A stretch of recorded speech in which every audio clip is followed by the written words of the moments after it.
Chers téléspectateurs de Canal 3, bonjour. Démarré au cours de l'année scolaire 2019-2020, le programme de l'Aspirana fait son petit bonhomme de chemin au Bénin avec la ferme volonté du gouvernement d'aller plus loin en améliorant chaque année et progressivement les conditions de vie et de travail des bénéficiaires du dit programme, même si ces efforts parfois ne sont pas de nature à taire les grincements de dents dans le secteur de l'éducation. Nous allons tout comprendre de ce programme.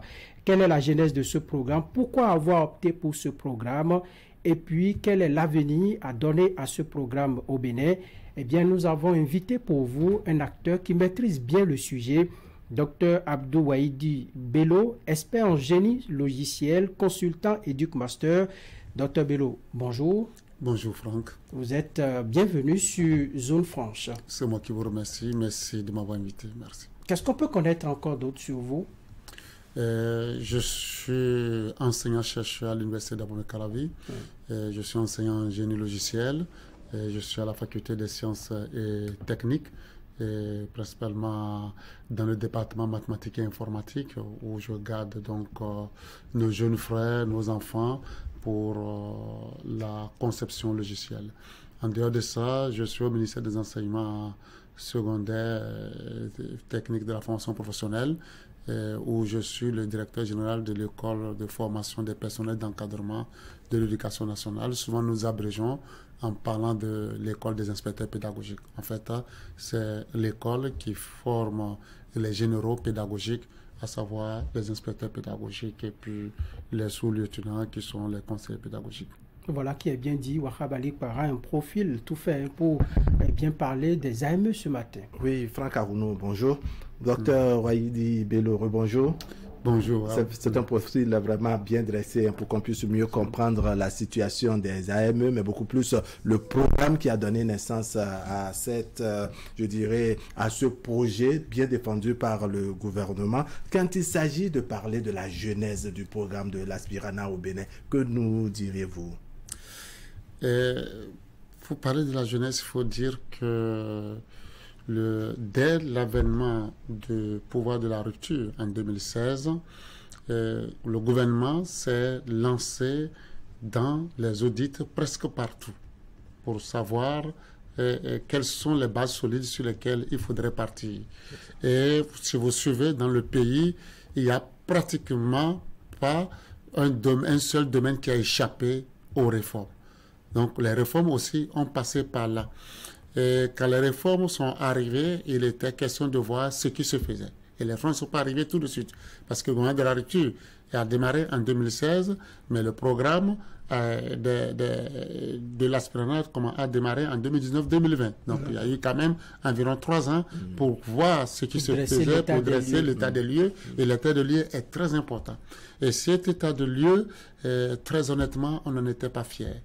On n'était pas fiers compte tenu des résultats de ce que cela était, qui était que principalement marqué par l'état de vacation que vous connaissez. Quand on est jeune étudiant, qu'on a fini, on s'arrange pour voir si au village on peut pas trouver quelques heures. Donc voilà un peu. D'accord. Alors, qu'est-ce que cela vient corriger concrètement? Puisqu'on a présenté un état des lieux, le gouvernement est venu en 2016, s'est donné la peine d'étudier un peu le terrain et s'est vu quelque peu découragé du résultat obtenu. Alors, on propose l'Aspirana. Ça vient, je dirais, corriger quoi exactement selon vous? Les corrections viennent dans plusieurs pans du secteur éducatif. D'accord. Allons-y. Et ça concerne vraiment tous les acteurs. D'abord, au niveau de l'école elle-même. On avait un système où il y avait des vacations qui obligeaient l'enseignant à ne avoir qu'au maximum 9 heures dans un seul établissement. La crainte était que si l'enseignant avait plus de 9 heures, avait 18 heures comme un enseignant permanent, il risquait d'aller porter plainte ou de faire des recours pour demander donc à ce qu'il soit reversé. Donc les différents États avaient pris la mesure de casser cette intention en disant vous ne pouvez faire qu'au plus 9 heures dans un établissement. Donc vous avez vu des enseignants qui faisaient 2 fois 9 heures ou 3 fois 9 heures au maximum. Alors, cela fait qu'il y avait des risques pour l'enseignant. Et cela fait également que l'enseignant, véritablement, ne pouvait pas prendre plus de 2 classes dans un établissement. Donc, le contact avec les élèves, c'était une perte pour les élèves, une perte pour l'enseignant, une perte pour le système éducatif et une perte pour la nation totalement. Il y avait pas mal de risques là-dessus. Alors, en dehors de ça, la rémunération, même au niveau de l'enseignant. L'enseignant n'était payé qu'aux heures faites. Lorsqu'il y avait des devoirs et que vous n'êtes pas programmé pour venir surveiller, ce n'était pas comptabilisé. Il fallait attendre d'abord la rentrée, avant qu'on commence par exprimer les besoins. On ne prenait pas les vacataires avant la rentrée. Vous connaissez bien le système. La rentrée avait lieu quand? En octobre. Et c'est 1 mois, peut-être même après octobre, les premiers vacataires commencent par intervenir 2 semaines, 3 semaines, 1 mois, voire plus en octobre. Ça fait 2.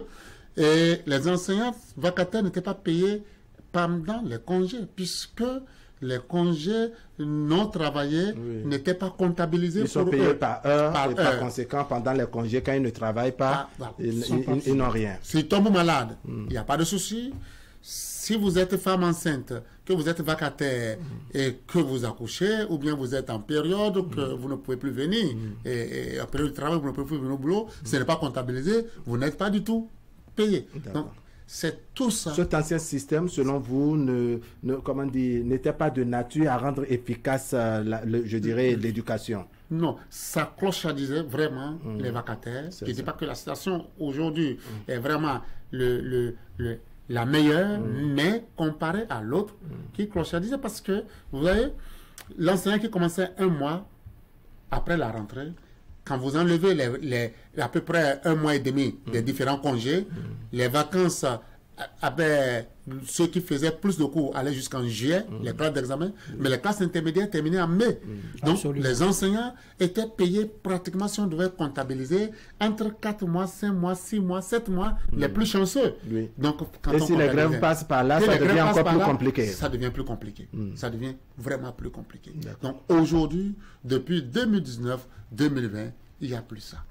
Le nouveau système est venu corriger cet état de choses, avec quand même des engagements financiers, beaucoup pour l'État. Voilà. Alors, vous avez dit que c'est pour corriger le système un peu qui clochardisait le métier de l'enseignement.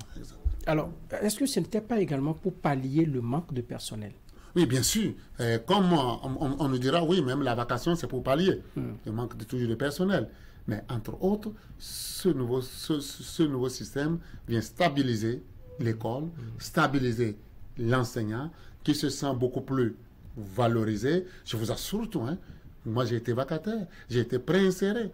Mon premier poste de préinsertion, c'est à Topa-Domé, où je quittais Cotonou pour aller là-bas. Topa-Domé, ça fait Ouida, dans le département de l'Atlantique. L'État avait expérimenté tout.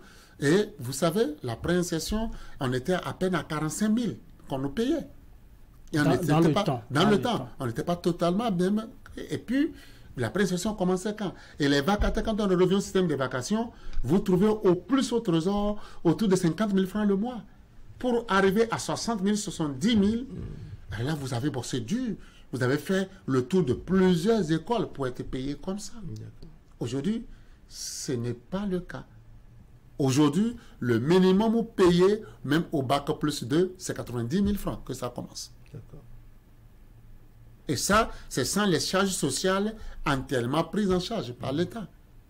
Aujourd'hui, tous les AME bénéficient d'une prise en charge hospitalière. C'est-à-dire, tel on donne les prises en charge aux enseignants. Si vous êtes AME, vous tombez malade, vous pouvez prendre des prises en charge pour bénéficier de la réduction de 80% au niveau des hôpitaux publics. D'accord. Alors, à la naissance du projet courant 2019-2020, est-ce qu'on avait clairement tracé le profil de ceux qui pouvaient être bénéficiaires de ce programme de l'Aspirana? Mais bien sûr, parce qu'on est passé sur les jeunes diplômés qui avaient soit des diplômes professionnels, soit des diplômes académiques. Et puis, la première édition, on les avait pris presque dans l'ancien système de vacations. On appelle ça la phase 0. C'est sur étude de dossier. Mais à partir de la phase 1, le gouvernement a trouvé que ce n'était pas intéressant. Il fallait faire passer les tests. Donc, on passe maintenant les tests et uniquement ceux qui ont la moyenne 10 au moins sont reversés dans une base pour que lorsque dans le futur il y a besoin, on vienne prendre dans cette base pour déployer dans nos établissements scolaires. Est-ce que lors de l'état des lieux, vous avez des statistiques qui prouvent que le secteur en avait vraiment besoin? Oui, bien sûr. Les statistiques, on peut dire, ce n'est pas comme aujourd'hui. La manière dont on a les statistiques. Parce qu'aujourd'hui, on a les statistiques réelles grâce à un outil que vous connaissez tous, qui est l'outil EducMaster. Parce qu'avant, les statistiques, on devait aller sur le terrain, prendre les nombres, venir les agréger et puis les retravailler un peu. Mais on savait ce qui se passait dans les établissements, c'est qu'une classe sur deux, il n'y avait pas d'enseignants. Ou quand il y avait des enseignants, le nombre d'heures était réduit pour pouvoir permettre à donner un peu à toutes les classes. C'était pas ça. C'est ce qu'on avait. D'accord. Alors, on va parler très rapidement, si vous permettez, Franck Arounou, de cette plateforme qui vient comme un outil pour faciliter la tâche dans, je dirais, le regard sur ce qui se fait au niveau de nos écoles. Je veux parler donc de la plateforme EducMaster, dont vous êtes un consultant. C'est quoi exactement? En fait, la plateforme EducMaster, c'est ce qu'on appelle un système informatique pour la gestion de l'éducation. C'est comme un guichet unique éducatif où on voit tous les intrants du système éducatif là-dedans pour permettre la gestion du système, le pilotage et le regard. Aujourd'hui, je vous donne des exemples simples. Depuis le ministère est à chaque jour qui sont les enseignants qui ne sont pas allés au cours. C'est ça. Grâce à EducMaster. Grâce à EducMaster, on le sort. C'est visiblement une caméra de surveillance. Exactement. Et ça a diminué, ça fait baisser totalement l'irrégularité dans les classes. Grâce à EducMaster, aujourd'hui, on a procédé à une immatriculation nationale de tous les apprenants de la maternelle en terminale dans notre pays. C'est une grande première. Il n'y a pas deux. On a fait hier une conférence sous-régionale avec quelques autres pays qui ont également les mêmes idées, sauf que le Bénin n'est plus à l'étape d'idée. Le Bénin est à l'étape généralisée dans la mise en œuvre. Les plus évolués qui sont dans la mise en œuvre sont dans quelques établissements pilotes. Établissements publics pilotes, et quand ils vous montrent les statistiques, ils sont à peine à 2%. Donc, on ne peut pas dire que la plateforme va donner ou pas. Mais le Bénin a pris l'option en 2018 de l'expérimenter uniquement dans les établissements publics et à partir de 2019-2020, de le généraliser dans tous les établissements publics et privés. Et d'ailleurs, c'est avec ça qu'on passe aujourd'hui le brevet d'études de premier cycle ainsi que le certificat d'études primaires, le CEP. Alors, EducMaster, c'est une sorte de base de données aujourd'hui. Pour les AME, qui sont-ils réellement? Ce sont des gens qui sont sortis des universités, un peu comme les vacataires d'avant. Ce sont des gens qui ont fait les ENI. Ce sont des bacheliers tout court. Qui sont-ils dans votre base de données? Les AME, nous avons de tout ce que vous avez dit là. Les titulaires des diplômes académiques, comme les titulaires des diplômes professionnels. Parce qu'en matière de diplôme professionnel, on n'a pas forcément toutes les compétences. Donc, on ajoute toujours les titulaires des diplômes académiques. Et parfois, même lorsqu'on a des compétences, certaines réalités ont fait que on se penche vers beaucoup plus certains qui ont des diplômes académiques. Je prends le cas des besoins que nous avons souvent en mathématiques ou en français. L'expérience a prouvé que ceux qui ont fait les lettres modernes, ceux qui ont fait les mathématiques pures, ceux qui ont fait les physiques, chimie et technologies à l'université, ils sont à même de tenir mieux. En français pour les lettres modernes, en physique, chimie pour ceux qui ont fait la physique, chimie et mathématiques également. Au niveau de certaines séries, les séries C, les séries qui demandent hautement les mathématiques et physique, il y a certaines catégories d'enseignants qui n'arrivent pas à tenir. Et aujourd'hui, grâce au système EducMaster et aux tests où renseignent les diplômes académiques et professionnels, le tri est fait et les priorités sont données. Et c'est le système qui, en fonction des besoins, envoie directement ses agents dans les départements. Mais comment cela se procède? Et depuis le test, les agents choisissent leur commune de préférence, leur département de préférence. Ils choisissent 3 communes au total. Et on avait 2 options. L'option première, c'était que quand il y a besoin, on ouvre les postes, on demande aux enseignants de se positionner. Sauf que cette option a un grand risque. Vous imaginez, j'ai faim. Il faut respecter l'argent. J'ai faim, je n'ai pas trouvé quelque part d'autre. On me dit qu'il y a un poste ouvert à Banikwara. C'est la seule possibilité. Je sais que j'ai une forte moyenne. J'ai 18 de moyenne au test. Béninois, qu'est-ce que nous disons? Je vais accepter. Je fais 1 mois, 2 mois ou même 1 an. Je commence par courir pour voir n'importe quel cousin, n'importe quel parent, politique, tout. Et je trouve réaffecter à tous les prétextes possibles pour me faire réaffecter. Et on parvient toujours à le faire. D'ailleurs, à l'événement du 6e décembre, si vous avez suivi, il fut une année où on avait même affrété des bus, le ministère de l'enseignement maternel et primaire, pour envoyer des gens dans certains départements. Et des gens ont attendu prendre 1 mois, 2 mois, ils sont pratiquement à 80% revenus au sud.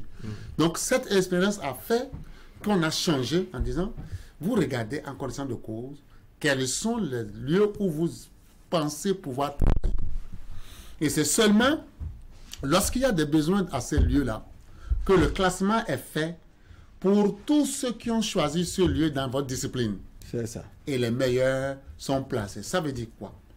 J'ai choisi Soava. Je suis prêt à intervenir, à enseigner les mathématiques dans Soava. D'accord. J'ai 10 de moyenne. Oui. Et Soava a besoin d'un prof de maths ou de 2 profs de maths. D'accord. Moi, j'ai 10. Un autre a 11. On n'était peut-être que 2. Oui. Quelqu'un a choisi Cotonou. Mais à 15 de moyenne en maths. Ce qui se passe, il ne sera pas classé à Soava. Oui. Celui qui a 11, si c'est un poste, c'est lui qui sera classé d'abord. Oui. S'il y a encore de place, ça sera celui qui a 10.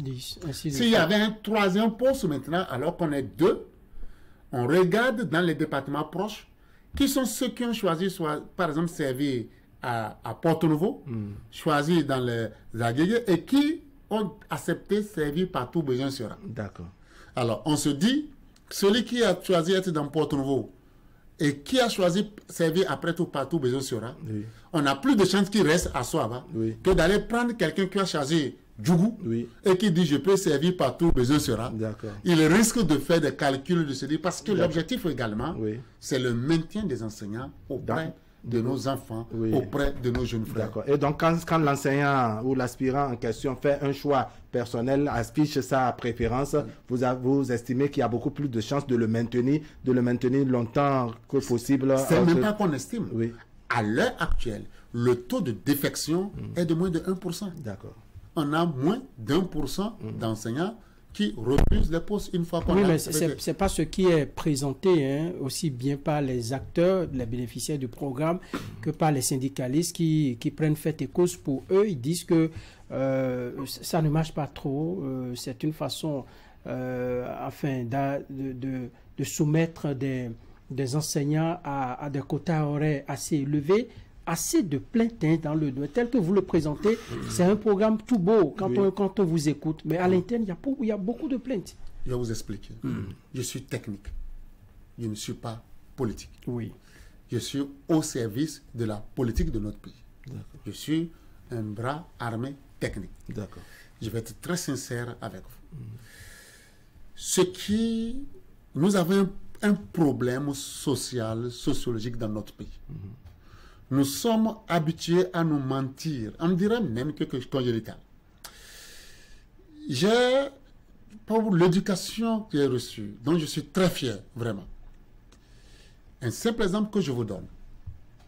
Il arrive qu'un parent, une connaissance, vous demande de l'argent. Oh, j'ai besoin de 10 000 pour régler tel problème. Quelle est souvent notre habitude? Alors que vous avez plus de 100 000 dans votre poche, vous commencez aussitôt par vous plaindre. Vous savez, j'ai telle difficulté, ça ne va pas. On est béninois habitués à nous plaindre, sans savoir que c'est source de malédiction. Mais je te dis carrément, le projet que tu m'as proposé, Dieu est témoin. J'ai des moyens, mais je ne peux pas t'aider dans ça. Il est arrivé qu'un cousin m'appelle. Il dit, bon, vraiment, votre femme a accouché, ma femme a accouché, je voudrais vraiment que vous m'aidez pour le baptême. Je dis, tu m'excuses, je vais être très grossier avec toi. Quand tu mettais la grossesse, est-ce que tu m'avais invité à t'aider? Tu ne peux pas dire que la grossesse jusqu'à l'accouchement est une surprise. Je ne peux pas t'aider dans ça. Tu te débrouilles. Et en plus, le baptême n'est pas obligatoire. Donc, il faut être franc. Plutôt que de me dire, ah non, ça ne va pas, moi-même, j'ai des difficultés. Si on rapporte cette lecture que vous avez, toutes ces allégories, n'est-ce pas, quand on rapporte ça de l'enseignement et aux réalités du monde de l'aspirant, du quoi? La réalité, je vous dis. Moi, j'ai été vacataire. Moi, j'ai été préinséré. Je vous ai dit tantôt, on était autour de 44 000 francs par mois. Oui. Et je suis admis au premier concours des contracteurs quand on a repris le concours. Et après, au premier concours des agents permanents de l'État, envoyé au lycée technique de Boycon en 97. Élève professeur certifié. Je peux vous montrer mes fiches de paie. J'étais contractuel autour de 63 000. J'étais très content. 68 000. Et on passe le concours pour devenir agent permanent de l'État, élève professeur certifié, et je me retrouve à 63 000. Par mois. Et nous avons fait près d'un an et demi avant de percevoir nos premiers salaires. Près d'un an et demi. C'est là où le c'était. Et beaucoup de vos parents, vous-même, vous le connaissez, cette réalité.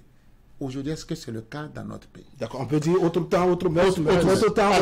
Donc les réalités ont changé avec les AME d'aujourd'hui. Il faut d'abord commencer par... On parle également de la cherté de la vie et autres. Il faut commencer par reconnaître l'effort qui est fait et prier pour que cela change. Je ne suis pas de ceux qui pensent que... Ça paraît bien facile, hein? Je ne suis pas de ceux qui pensent que tant qu'il y a à faire, rien n'est fait. Non. Je pense plutôt tant qu'il y a à faire, il y a à améliorer. Alors, gouverner, c'est prévoir. Ouais. Si vous savez que ça va créer autant de problèmes, pourquoi ne pas prendre tout le temps nécessaire pour mûrir, pour nourrir les réflexions avant de s'engager, les divergences, pour lever les goulots d'étranglement. Parce que les acteurs, les AME aujourd'hui ne semblent pas bien. On parle même d'un système avilissant pour nos jeunes enseignants. D'abord, la terminologie gêne bien de personnes aspirant au métier de l'enseignant. Il y en a qui sont vraiment allergiques à cette désignation. Même pour nous-mêmes. On a trop cherché ce qu'on a fini par trouver pour le moment. On n'a pas trouvé mieux. Peut-être que demain, on trouvera mieux. Et aujourd'hui, le gouvernement s'engage pour les reverser en ACDP, un certain nombre, c'est le souhait de nous tous, hein, parce que pour la sécurité de notre pays, de nos enfants, il est bien qu'ils soient suffisamment bien traités. Mais ce que je vous disais, c'est quoi? Aujourd'hui, vous savez, le niveau Bac plus 2 est payé à combien? 90 000 francs. C'était jamais arrivé. Même pour les professeurs certifiés qui commençaient, c'était pas ça. Même s'il y a eu cherté de la vie, il y a eu, le gouvernement en a tenu compte. Non seulement c'est 90 000, l'État verse pour les charges sociales environ 36 000 francs en plus. Parce qu'ils sont déclarés aujourd'hui à l'OBSS, à la CNSS, pardon. D'accord, à la Caisse nationale de sécurité sociale. Alors, ce qui n'était pas le cas avant. Vous avez le niveau licence qui est à 95 000. Le niveau BAPES qui est à 105 000. Les 105 000, c'est avec les 42 000 de charges sociales que l'État verse intégralement. Hein, quand vous devenez... Oui, c'est ce qui nous est arrivé, nous. On était contracteurs de l'État. Ce sont 8 000. On revient agent permanent de l'État, on était content. Mais d'autres charges ont été prises, des faveurs qu'on nous avait faites n'étaient plus faites, et on s'est retrouvé à moins que ce qu'on devait prendre quand on était contracteur d'État. Après, cela est remonté. Et aujourd'hui, le niveau CAPES est autour de 125 000, et à 125 000. Et l'État supporte 150 et quelques mille de charges sociales au niveau de la CNSS.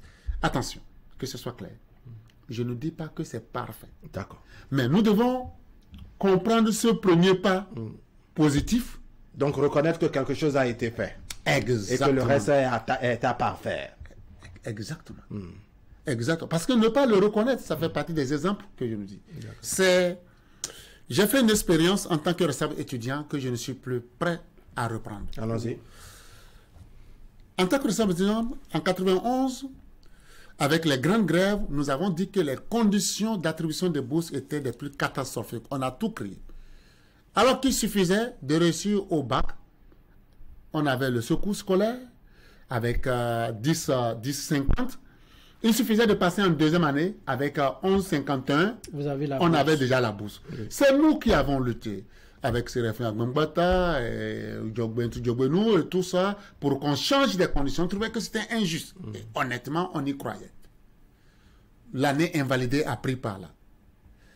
Au retour de l'année invalidée, nous n'avons pas eu de meilleures conditions.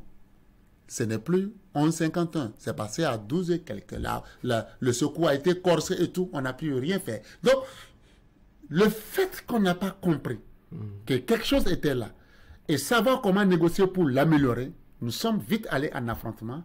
Et au retour, les conditions étaient plus que jamais corsées. Est-ce que vous voulez dire qu'il y a une forme d'affrontement, c'est-à-dire vous sentez une préparation de rébellion dans le rang des aspirants face à ce qui est fait jusque-là? C'est toujours fidèle à ce que je dis.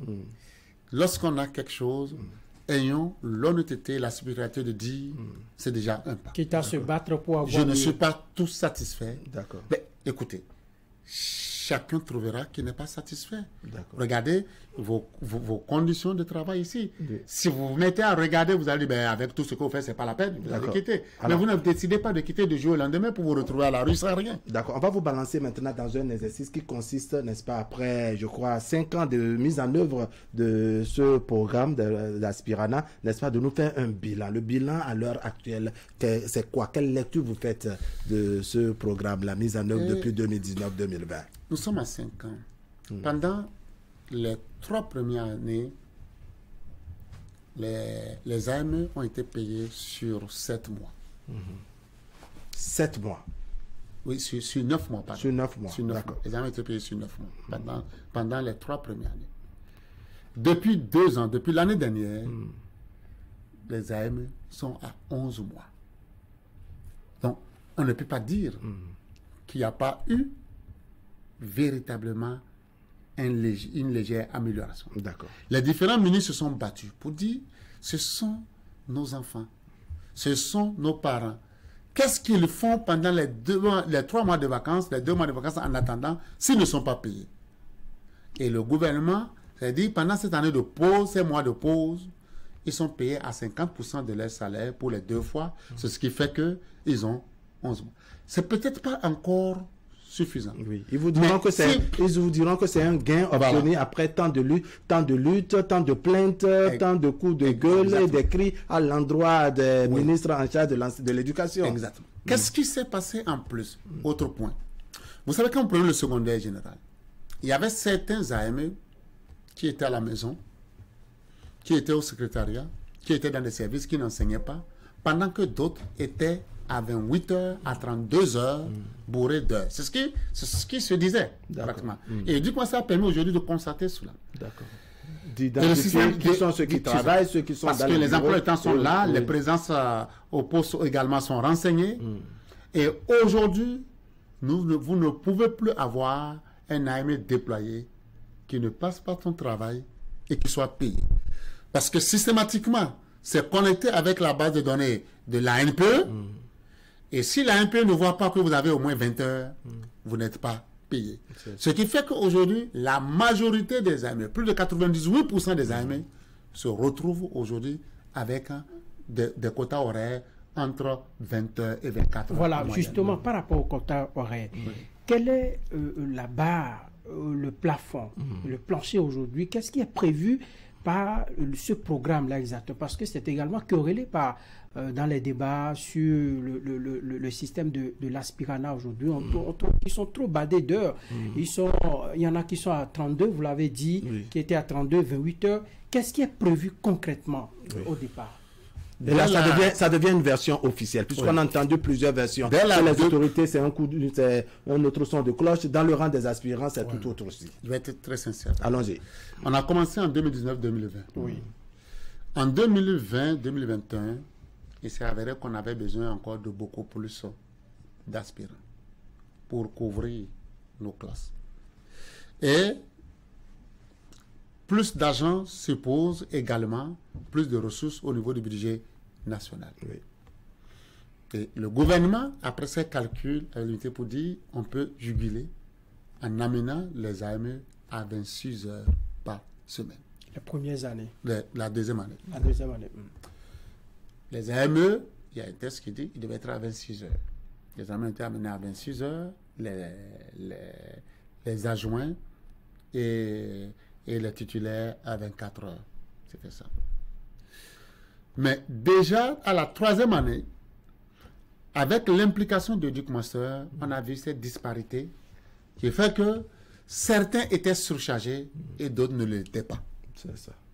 Ce qui a permis, dès la troisième année, de ramener les AME entre 22h, 24h. Donc, c'est vérifié qu'à un moment donné, les AME ou certains AME étaient vraiment surchargés. Une année. Une année. Mais vous savez, quand même, quand vous avez tout un panier de tomates, dès qu'il y a une seule tomate qui se casse, on peut penser que c'est le tout, pratiquement. C'est ça. Donc, c'est très sincère. Et je peux vous donner ici les statistiques sur cette couverture horaire. Allons-y. Au niveau des AME. Aujourd'hui, dans la base, nous avons des AME, nous avons 11 182 AME qui sont entre 20h et 24h par semaine. Donc, quand vous prenez les AME qui sont entre 20h et 24h avec les femmes et tout, vous vous retrouvez à 90,91% des AME dans le système. C'est ça. Mais au même moment, au jour d'aujourd'hui, nous avons des AME, certains qui n'ont pas leur salaire parce qu'ils ont moins de 20 heures. C'est ça. Mais qui continuent de travailler. C'est-à-dire, l'effort qu'ils fournissent n'atteint pas 20 heures. Voilà. Donc, quand ça n'atteint pas 20 heures, un mois, vous n'êtes pas payé. C'est une mesure vraiment dissuasive qui permet à l'AME d'aller prendre quelques heures en plus dans un établissement à côté pour avoir au moins les 20 heures, mais il est payé après avec le mois de retard. Ce n'est pas que le salaire vous est coupé. Non. Le mois prochain, on vous paye les 2 mois. Donc, si vous avez 5,31% qui ont moins de 20 heures, nous avons également 4,28% qui se retrouvent entre 26h et 28h, ce qui est une anomalie. Donc, vous voyez, s'il y a cette compensation, ce travail se fait à l'heure actuelle, peut-être la semaine prochaine, tout sera réglé. Si ce travail de compensation se fait, nous n'aurons pas d'AME dépassant les 24 heures. Et il y a une différence que moi, je vous suggérerais, c'est également, c'est votre rôle, de descendre dans les établissements, d'interroger les AME eux-mêmes, pour savoir dans la réalité, et de faire surtout les statistiques. Avec les statistiques, sur 100 AME, voici ce que nous avons trouvé, tel nombre, fait tel nombre d'heures, et vérifier, pas seulement avec les AME, avec les administrations. Quand vous avez les informations, vous pouvez aller au niveau des censorats pour vérifier véritablement ce que nous avons dit ici. Alors, vous êtes enseignant et vous formez des enseignants de surcroît.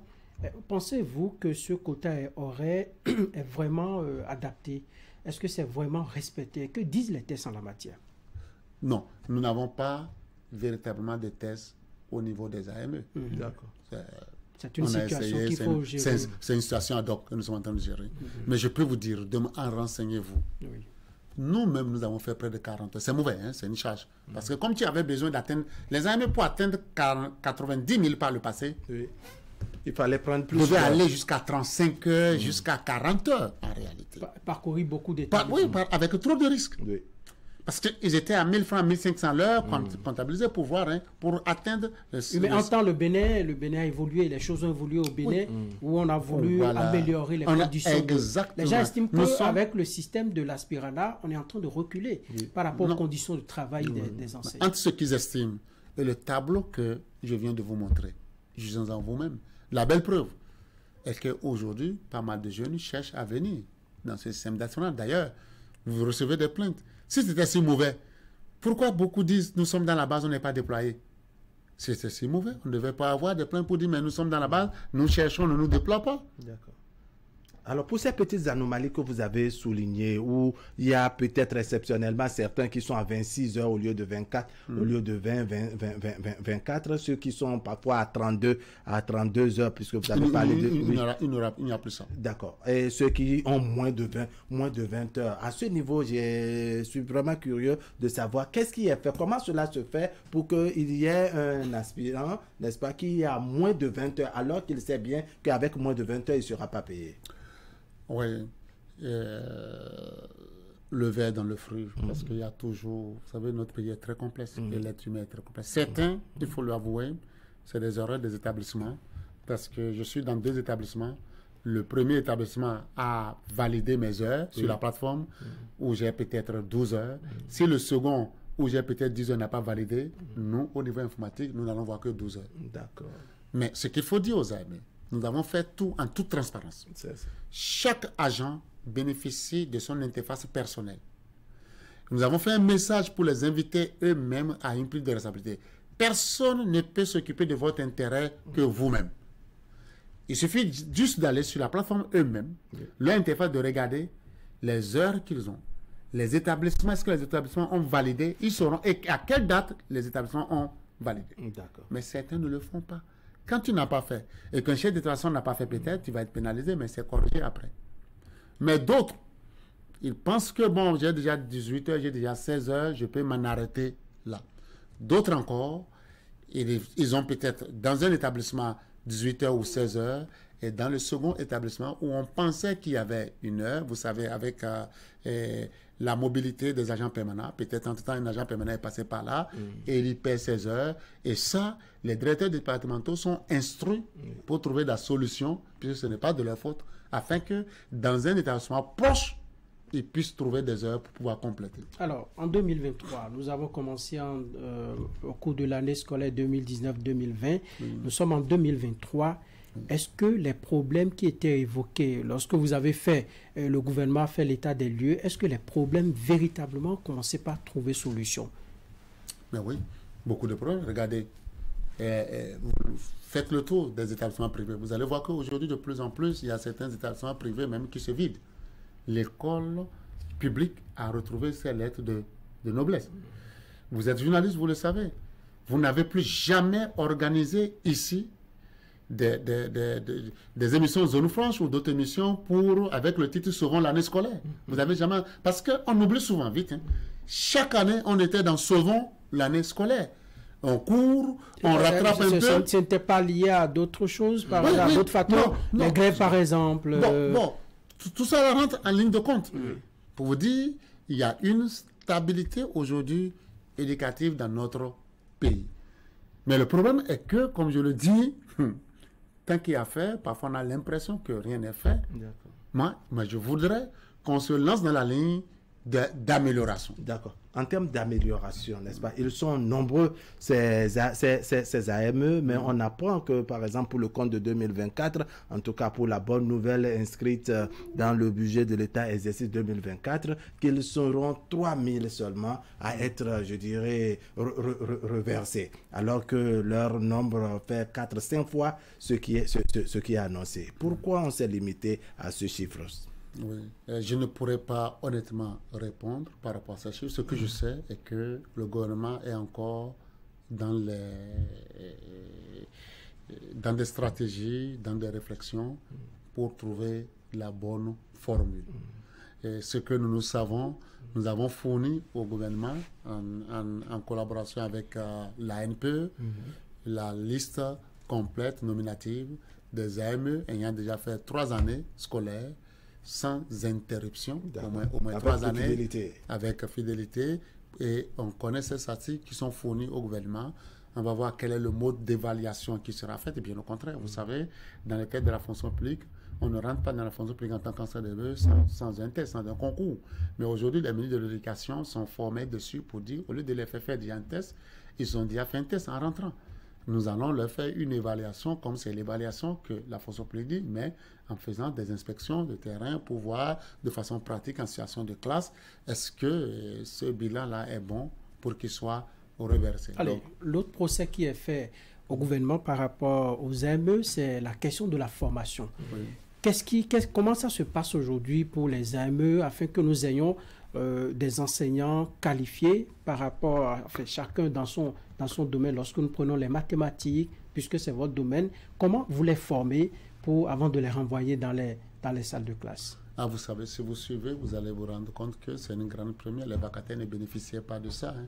Aujourd'hui, il y a un renforcement pédagogique et didactique annuel des AME, et c'est par vague, par l'Institut national d'ingénierie de formation et de renforcement des capacités, l'INICF. Quelles sont les modalités? Cette formation-là, c'est payant? Ça veut dire que... Non, c'est pas payant. C'est les formations à la charge de l'État. C'est d'abord principalement orienté vers ceux qui ont des diplômes, purement diplômes académiques, afin qu'ils aient de la pédagogie. Mais est-ce que c'est prêt pour les enseignants? On sait qu'ils vont dans les ENI, ils sont formés avant même d'être recrutés. Les ENI, entendu comme École nationale des enseignants. Les AME sont formés avant d'être envoyés, ou c'est au cours de, après recrutement, après leur choix dans la base de données qu'ils sont formés? Bien sûr, c'est une formation sur le tas, c'est une formation pratique. En matière de formation, aujourd'hui, il y a beaucoup de discussions. Hein. Pas forcément, surtout pour l'enseignement, ce n'est pas forcément être formé d'abord avant de se mettre au boulot qui permet de le faire. Il y a des séances de renforcement de capacité même déjà sur le terrain. Dans votre métier, vous le savez bien, il y en a qui ont fait de grandes écoles, qui sont revenus, et certains qui ont été formés sur le tas, ils ne peuvent pas tenir. Hein.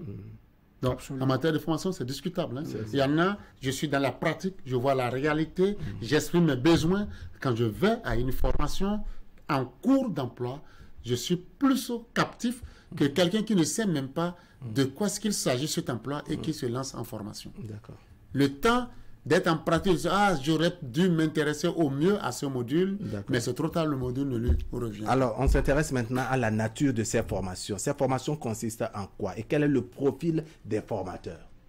Non, au niveau de ces formations, je pense que vous pouvez organiser une séance complète avec l'institut qui s'occupe de la formation. Nous, on s'occupe véritablement des données, des statistiques, des data pour fournir au niveau. Mais il y a l'institut vraiment qui fait des guides, qui fait des programmes, qui a des spécialistes, qui prend des inspecteurs, des universitaires, qui s'occupent de ce renforcement de capacité au niveau des AME. Et je vous assure, ça paye bien de regarder qu'au niveau des résultats scolaires dans notre pays aujourd'hui. Ce qui est sûr, c'est de façon progressive. De façon progressive, oui, que cette façon de... Allez, pour les années à venir, qu'est-ce qui est fait pour davantage rendre dynamique ce programme, pour davantage assainir et surtout lever les goulots d'étranglement, les difficultés qui sont mentionnées aujourd'hui? Pour certains même, il faut mettre fin à ce programme-là. Je sais que vous n'êtes pas de cet avis. Alors, surtout que moi, je ne décide pas. Moi, je ne donne que des chiffres, je ne suis qu'un support technique. Mais je dois être véridique avec vous. Allons-y. Et c'est ça. Ce qu'il faut dire aujourd'hui, on n'a pas assez dit. Parcourir nos établissements, c'est une grande première dans notre pays où, même en notre temps, en votre temps, il y a une couverture en matière d'enseignants quasi totale de toutes les classes. Vous n'entendez plus. On dit telle classe n'a pas d'enseignant, tel collège n'a pas d'enseignant, vous n'entendez plus. C'est une couverture quasi totale. C'est jamais arrivé dans notre pays. C'est jamais arrivé que toutes les classes puissent bénéficier des enseignants. On a encore quelques difficultés. Donc vous n'allez pas nous dire quand même que tous les groupes pédagogiques, dans tous les établissements, dans toutes les communes, dans tous les arrondissements sont pourvus aujourd'hui d'enseignants. Au vu de nos données ici. Autrement, on ne parlerait plus de ce programme. C'est vrai. Sauf, je vais être sincère avec vous, aujourd'hui, en EPS et en EFS, où nous avons un manque d'enseignants. Ça, c'est un problème national. D'accord. Au niveau, parce que il n'y a pas l'EPS, il y a une école spécialisée qui forme. Donc, il n'y a pas tellement de cadres formés pour cela à l'heure actuelle. D'accord, mais il y a bien des personnes qui estiment que ces chiffres que vous donnez, ces statistiques, dans la pratique, que c'est tout autre chose. Mais il faut juste qu'ils nous donnent le contraire. On les défie. C'est facile de dire que c'est différent, mais qu'ils donnent autre chose. Aujourd'hui, dans notre pays, nous pouvons vous dire le nombre d'écoles exactes, le nombre de collèges exacts, de privés comme publics, dans n'importe quelle commune. Vous savez, on était à une assise quelque Même part. avec les écoles, je dirais, qui poussent comme des champions, sans aucune autorisation reçue des ministères sectoriels. Ils ont l'obligation, parce que comment les enfants auront au CEP s'ils ne sont pas sur l'éducation nationale? Comment les enfants iront au BPC s'ils ne sont pas sur l'éducation nationale? C'est pourquoi toutes les écoles, plus comme privées, fonctionnelles, sont sur la plateforme, quitte à ce que l'État accompagne les non autorisés vers l'autorisation et les réfractaires à les fermer totalement. Et l'avenir aujourd'hui, on peut dire, par rapport à votre question, on peut espérer que véritablement les conditions soient améliorées pour les amis. Nous le souhaitons de tous nos voeux.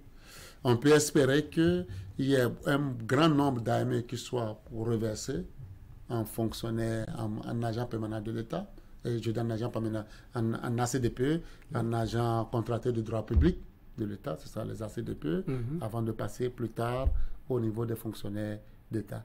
Parce que s'ils sont stabilisés, que les conditions de vie sont améliorées pour ces AME, c'est clair, ils donneront le meilleur d'eux-mêmes. On peut espérer que le renforcement de capacité également soit amélioré. Vous savez, aujourd'hui, pour cette raison, on avait une organisation de l'inspection qui était, après le niveau central, le niveau départemental. Aujourd'hui, il y a un nouvel organigramme et l'inspection est descendue jusqu'au niveau communal, jusqu'au niveau des circonscriptions, ce qui permettra à chaque circonscription de disposer d'un inspecteur référent pour pouvoir suivre au mieux les différentes écoles. Ce n'était pas le cas avant, ce n'était pas arrivé avant. Ce qu'on ne dit pas, même avant 2016, nous n'avions pas des inspections déléguées dans les départements. Au niveau du secondaire, l'inspection n'était qu'à Cotonou et à Cotonou seul. Et c'est de Cotonou qu'il fallait descendre pour aller vers n'importe où. Aujourd'hui, ce n'est pas ça. Vous allez dans n'importe quel département, vous avez les pools d'inspection. Ce qui participe à l'encadrement des enseignants, à la supervision du travail qui se fait, à l'accompagnement des établissements. Justement, pour les AME, est-ce qu'il y a un corps qui est dégagé pour eux, un corps qui est disons, monté spécialement pour les AME, où ça se fait tout le monde ensemble? Un peu comme on dit à situation exceptionnelle, mesure exceptionnelle. Ça paraît, les AME paraissent, je dirais, des exceptionnels dans ce monde de l'éducation. On parle de corps quand on vient vraiment au niveau des professionnels. Aujourd'hui, les corps dont nous avons connaissance, c'est les corps de la fonction publique qui sont être ACDPE ou être fonctionnaires de l'État. D'accord. C'est d'ailleurs pourquoi le futur corps prévu pour les AME, c'est qu'il se transforme en ACDPE. Mais bien avant ça, vous savez, par le passé, même quand tu n'es pas dans ce corps, parce que c'est une question de stabilité, tu ne pouvais pas venir au niveau des surveillances des examens. Aujourd'hui, ou des corrections, les AME arrivent aux surveillances, aux corrections d'examens. Je vous ai dit tantôt, quand on n'était pas dans le corps des ACDP ou des FE, on ne bénéficiait pas forcément de prise en charge médicale. Aujourd'hui, ce n'est pas le cas. Donc, on a pu trouver une situation exceptionnelle, même pour pouvoir reverser pour pouvoir prendre en charge entièrement les charges sociales au niveau des AME. Il y a une situation dont vous n'avez pas parlé, par exemple, c'est la question également qui devrait connaître en parlant de congé de maternité dont on parle. Là également, c'est le personnel féminin qui n'était pas prévu. Mais vous ne trouverez pas une seule femme qui pourra vous dire, parce que j'ai eu la maternité, mon contrat fut rompu. Parce que j'ai eu la maternité, on ne m'a pas payé. De toute façon, il y a toujours arrangement avec les écoles qui essaient de voir comment faire pour que d'autres enseignants essaient de combler le vide. Mais quand vous avez un contrat de 9 mois, ça cause problème. Un contrat de 9 mois, vous n'allez pas prendre un congé de 3 mois là-dedans, ça cause problème. Les réflexions sont en cours, mais je ne pense pas que la NPE arrive à trouver des solutions par rapport à ça. C'est la nature même. Ça paraît bien délicat à ce niveau. Ça paraît délicat. C'est la nature même de quoi. Ce qui est mieux, c'est que, vous voyez, par rapport à la situation de vacataire, si c'était la situation de vacataire, dès qu'il y a cessation, il n'y a plus de paiement. Cette fois-ci, ce n'est pas le cas. Alors, à ma question, je disais le suivi du travail qui est fait sur le terrain. On le fait ensemble. Ils participent comme tous les autres enseignants à l'animation pédagogique. Ils reçoivent les inspecteurs un peu comme tous les autres enseignants. Bien sûr, puisque d'ailleurs, ils sont en grand nombre aujourd'hui. En matière statistique, ils sont en grand nombre par rapport. Le nombre d'AME dépasse le nombre de fonctionnaires d'État qui envoient disparition et qui dépasse le nombre de contractuels. Les contractuels sont peut-être autour de 11 000, les AME sont autour de 16 000 et quelques. Donc, les fonctionnaires d'État enseignants sont à moins de 2 000 aujourd'hui. Donc, c'est le plus grand nombre. Donc, les formations qui se font, les inspecteurs qui se déplacent, c'est majoritairement même pour cette catégorie d'agents. Et ils participent chaque semaine aux animations pédagogiques qu'on appelle AP. C'est même obligatoire. Et c'est comptabilisé dans leur emploi du temps en réalité. C'est plus 2 pour 2 heures par semaine où ils vont discuter d'un problème pédagogique de la maison et puis entre eux échanger par rapport à la... Mais tant qu'ils ne seront pas reversés, est-ce que la question du suivi de leur carrière préoccupe véritablement? Non, être AME, ça, on n'a pas de carrière. Voilà. Mais à partir du moment où ils seront reversés, évidemment, ils auront donc de carrière. C'est d'ailleurs pourquoi le ça va trop à pas de tortue. À pas de 3 000 aujourd'hui, la vitesse souhaitée par les AME, on ne le sent pas. On ne le sent pas dans la volonté du gouvernement pour ne pas dans les décisions prises par l'État central. Nous, dans notre position ici, je dis, nous vous donnons des éléments et notre appréciation en tant que technicien. Technique. Oui.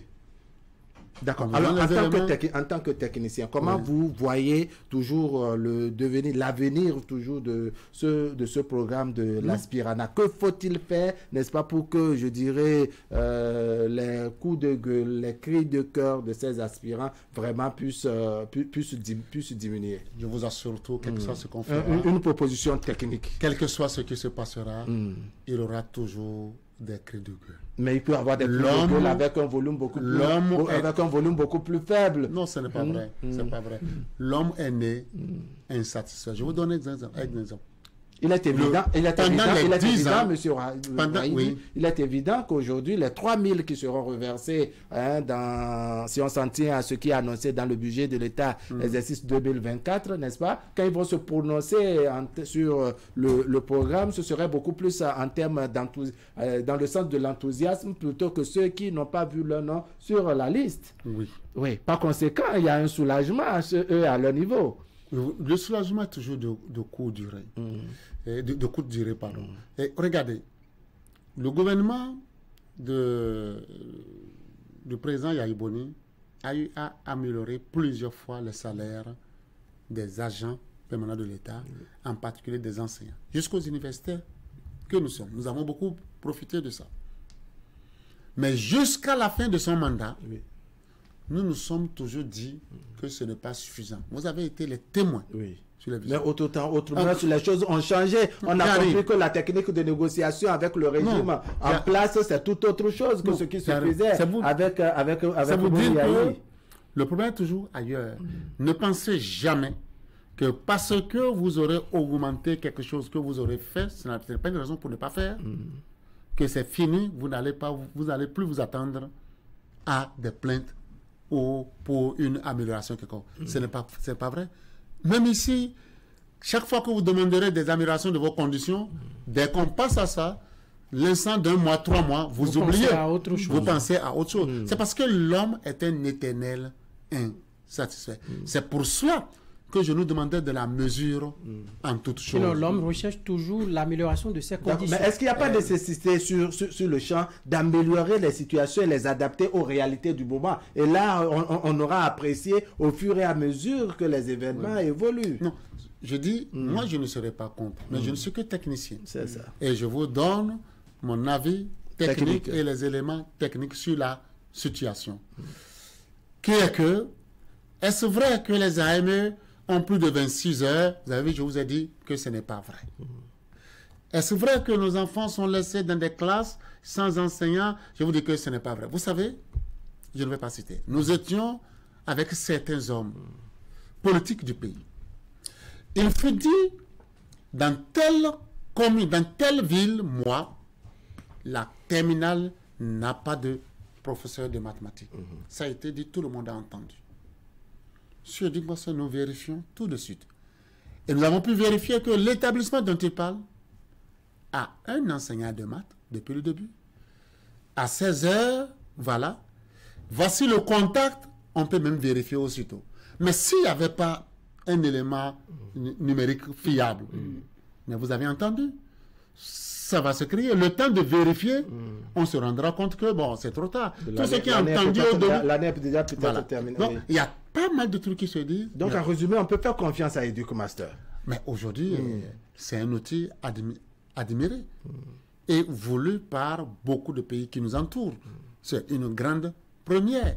Vous en parlez depuis le début si fièrement que j'ai envie de vous demander Est-ce qu'il ne faudrait pas adapter ce même système à d'autres administrations, à d'autres corps de métier pour mieux obtenir des statistiques, pour mieux suivre un peu ce qui se fait? Parce que la présence, par exemple, dans la fonction publique, dans la fonction publique, etc. Si on a pu le mettre en application dans les plus gros ministères en matière de personnel, ça doit pouvoir s'appliquer ailleurs. Parce que les deux ministères, les ministères de l'enseignement, le maternel primaire est le plus gros, suivi du secondaire, il n'y a pas un autre ministère qui a autant d'effectifs que ces deux. Alors, nous avons exactement 4 minutes pour terminer. Je voudrais revenir sur la question de la CNSS. Vous avez dit que les droits sont reversés pour les AME. À 100%, pris en charge par l'État. Par l'État. Avez-vous des statistiques, ce qui est fait là, puisqu'on a dit les AME, s'ils ne sont pas reversés, ils ne sont pas considérés comme, enfin, leur carrière ne démarre pas véritablement. Mais comment se fait-il? Expliquez-nous. Le problème de droits reversés, c'est quoi? Oui. Vous avez un AME dont les droits sont reversés aujourd'hui. Cet AME se retrouve à Canal 3 demain. Et Canal 3 demain, il continue à avoir ses droits reversés. Donc, c'est comptabiliser le travail qu'il avait fait. Vous savez, vous pouvez changer d'employeur, mais vos droits vous sont comptés jusqu'à la retraite, ce qui n'est pas mal. Et quand ils sont reversés en ACDPE, les droits le temps de retraite n'est pas considéré à partir du début où ils sont versés. Ce temps passé est également comptabilisé dans l'amélioration de leurs conditions sociales. Voilà. Docteur Waidi Bello, vous êtes expert en génie logiciel, consultant EducMaster à l'école de formation des personnels d'encadrement de l'éducation nationale. Et vous êtes également en service au ministère des enseignements secondaires techniques et de la formation professionnelle. Avec vous, nous avons fait le tour d'horizon de ce programme qui porte aujourd'hui l'Aspirana. Eh bien, votre mot de la fin, rapidement, quelques secondes. Merci. En quelques secondes, ce qu'il faut vous dire, très rapidement, c'est qu'aujourd'hui, contrairement à ce qui se dit, nous avons près de 97% des AME entre un ou deux établissements. Nous avons près de 95% des AME qui sont entre 20 heures et 24 heures. Nous avons pratiquement toutes les femmes des AME qui sont uniquement entre un ou deux établissements. Nous avons également la prise en charge au niveau vraiment de la CNSS entièrement prise en charge par l'État. Et nous avons la prise en charge médicale par l'État. C'est vrai, ce n'est pas certainement suffisant au vu des AME des concernés eux-mêmes. Et nous ne pouvons espérer que la situation soit améliorée. Et au fur et à mesure. D'accord. Docteur Abdou Waidi Bello, merci beaucoup. C'est moi qui vous remercie. On rappelle, vous êtes expert en génie logiciel et consultant EducMaster. Vous êtes également enseignant-chercheur à l'université d'Abomey-Calavi. Merci pour votre disponibilité et l'éclairage que vous nous avez apporté sur ce projet de l'Aspirana au Bénin. Franck Arounou, merci beaucoup. Allez, on va donner rendez-vous à nos téléspectateurs dimanche prochain. Allez, portez-vous bien. Merci, Franck. Merci.